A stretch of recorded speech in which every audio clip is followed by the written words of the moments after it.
갈라디아 교회가 처해 있던 상황은 매우 심각했습니다. 바울은 갈라디아서 1장부터 6장 이르기까지 오직 하나의 주제를 반복하고 있습니다. 바로 십자가입니다. 이 병든 교회의 모든 갈등을 봉합하는 길은 하나밖에 없었습니다. 십자가인 것입니다. 주님의 십자가를 바라보고 서로 자기 십자가를 지는 것, 십자가 사랑을 경험하고 그 경험을 서로 공유하는 것, 십자가의 정신으로 살고자 하는 것, 그 길 외에는 위기에 빠진 이 교회를 살릴 길이 없었던 것입니다. 오늘날도 마찬가지입니다. 우리 가정, 우리 교회, 우리 사회, 우리나라의 모든 갈등을 해결하는 길은 그 어떤 인간적인 노력이나 유능한 지도자의 지도력에 의해서가 아닙니다. 오직 그리스도의 십자가의 정신이 각자의 삶에서 드러나게 될 때, 그때 비로소 진정한 평화가 찾아오는 것입니다. 그렇게 주님은 이 세상의 모든 문제를 해결하셨고, 세상과 하나님의 벌어진 관계를 화목하게 만드셨습니다. 갈라디아 교회의 문제는 한편이 율법주의였고 또 한편은 복음에 의한 자유주의자들이었습니다. 이 두 부류가 서로 첨예하게 갈라져서 갈등을 조장한 것입니다. 참 골치 아픈 문제죠. 율법주의자들은 할례를 들이밀면서 이방인들도 다 할례를 받으라고, 그러면 구원이 없다고 막 난리를 치는 것입니다. 그러면 새로 들어온 이방인들이 그거 보고는 학을 떼고 교회를 떠나죠. 아니 어떻게 할례를 받냐고 하면서. 얼마나 곤란합니까? 근데 또 다른 한편에서는 이미 구원을 약속받았는데 무슨 율법이 필요합니까? 무슨 노력이 필요합니까? 내가 이렇게 살아도 하나님이 나 미워하는 거 아니지 않습니까? 하면서 거의 방종에 가까운 삶을 살려고 합니다. 여러분이 바울이라면 어떻게 하시겠습니까? 이 폐하여진 율법을 운운하면서 새신자들을 막 쫓아내는 게 맞을까요? 아니면 복음을 운운하면서 자기 마음대로 먹고 살려도 놔두는 게 맞을까요? 제가 좀 극단적으로 설명을 드렸습니다만, 이 비슷한 느낌의 두 부류가 당시 갈라디아 교회 내에 존재했고, 그리고 분명한 것은 지금까지도 교회 내에 존재하며 교회를 무너뜨리는 위험한 요소들로 자리 잡고 있는 것입니다. 우리가 잘 아시겠지만 저와 여러분은 좌로나 우로나 치우칠 수 없습니다. 율법주의와 자유주의 그 사이 어딘가에서 중심을 잡고 있어야 합니다. 우리는 율법을 잘 준수해야 함과 동시에 복음의 자유도 함께 누려야 하는 것이죠. 조금만 치우쳐도요, 너무나 쉽게 타협하게 되는 것을 보게 됩니다. 주로 이런 문제는 안식일에 일어나죠. 해가 지기 전에 해야 할 일과 하지 말아야 할 일,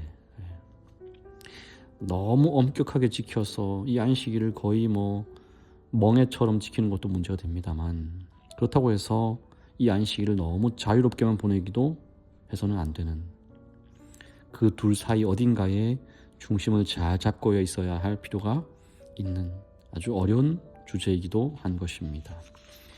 1절에 보면요, 형제들아, 사람이 만일 무슨 범죄한 일이 드러나거든 신령한 너희는 온유한 심령으로 그러한 자를 바로잡고 너 자신을 살펴보아 너도 시험을 받을까 두려워하라. 바울은 여기서 이러한 갈등을 피할 수 있다라고 말하지 않습니다. 이러한 갈등은 피할 수 없다는 거예요. 문제는 이런 갈등이 드러났을 때 어떻게 대처해야 하는지에 대하여 말하고 있는 것입니다. 정말 슬픈 일이지만 저와 여러분이 살아가는 이 세상에 존재하는 모든 교회는요, 범죄한 일이 드러날 수밖에 없는 죄된 자를 가진 자들의 모임 속에 우리가 살아가고 있기 때문에 그렇습니다. 그런 갈등을 피할 수 없는데 그것이 드러났을 때 어떻게 된다고요? 온유한 마음으로 대하는 것입니다. 여러분, 온유가 무엇입니까? 그냥 착하고 예의 바른 걸까요? 그렇지 않습니다. 온유는 성령의 열매입니다. 내 열매가 아니고요. 성령이 우리 안에 거하시게 되어야만 맺히는 성령의 열매인 것입니다. 그 열매가 있어야 한다는 것이죠. 다시 말하면 성령을 구하는 삶을 살아가야 한다는 것입니다. 온유의 영을 구하며 사람을 대하는 것입니다. 근데 1절에서 말하는 이 우리가 온유하게 대해야 될 이 상대방은 어떤 사람이에요?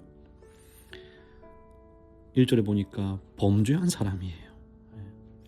그냥 착한 사람 온유하게 대하는 건 어렵지 않습니다. 나에게 선대하는 사람 온유하게 대하는 건 어렵지 않습니다. 그런데 범죄한 사람을 온유하게 대하는 것은 쉬운 일이 아닙니다.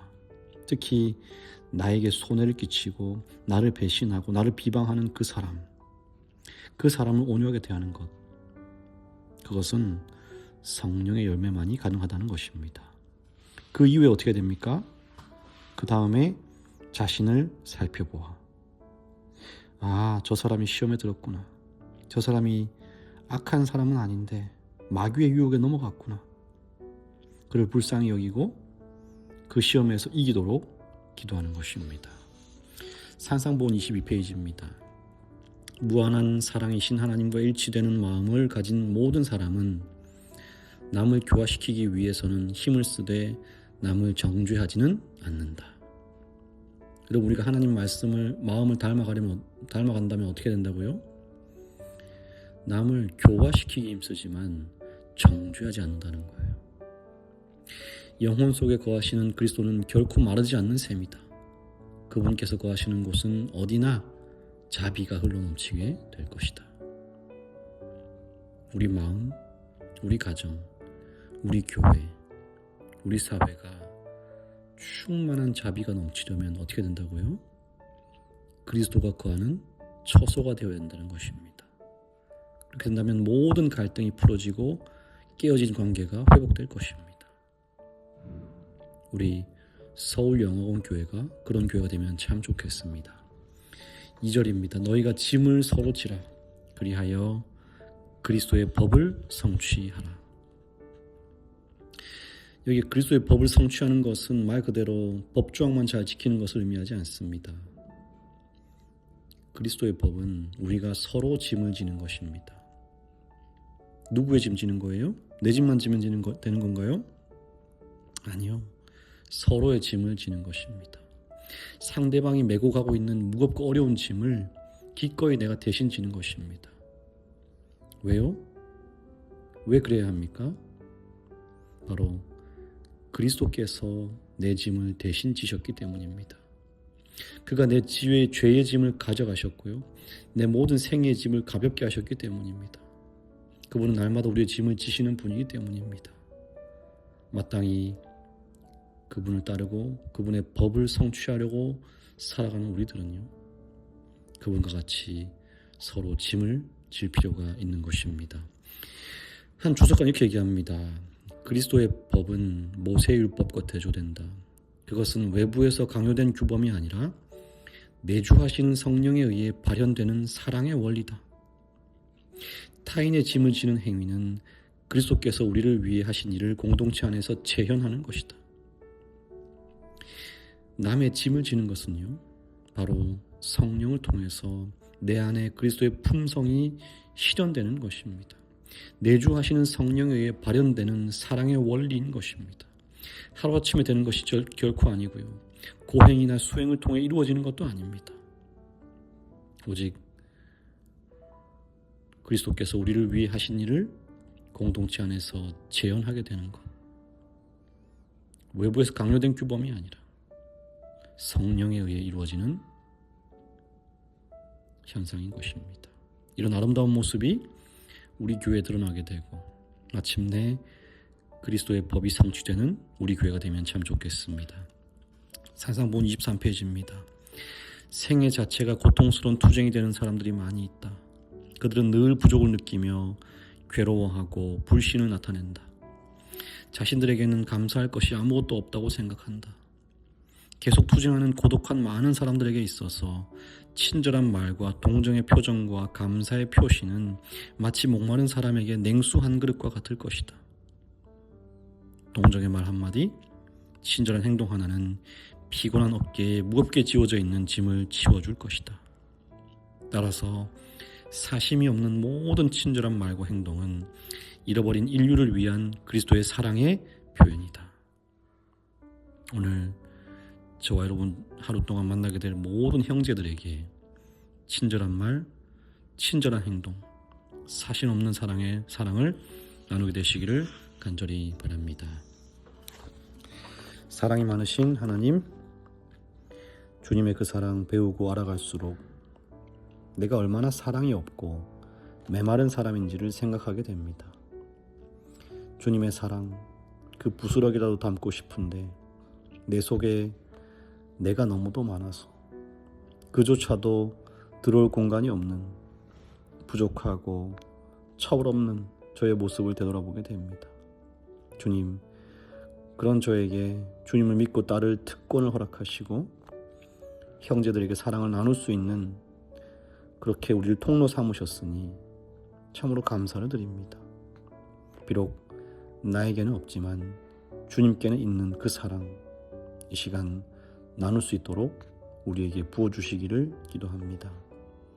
형제를 대할 때 주님이 나에게 하셨듯이 나도 그렇게 형제를 사랑하게 하시고 나아가서 나를 미워하고 나에게 손해를 입히는 그에게도 주님처럼 용납하고 용서하는 귀한 주님의 마음을 닮아가도록 함께하여 주시옵소서. 주님 소은호 어린이를 위하여 기도합니다. 주님의 사랑하는 어린이 어느 곳에 있든지 주님을 지키시고 보호해 주시고 이 아이가 주님을 닮아 더욱 세상의 빛이 되고 사람에게 사랑을 전하는 아름답고 향기나는 어린이로 자라나도록 함께해 주시옵소서. 예수님 이름으로 기도합니다. 아멘.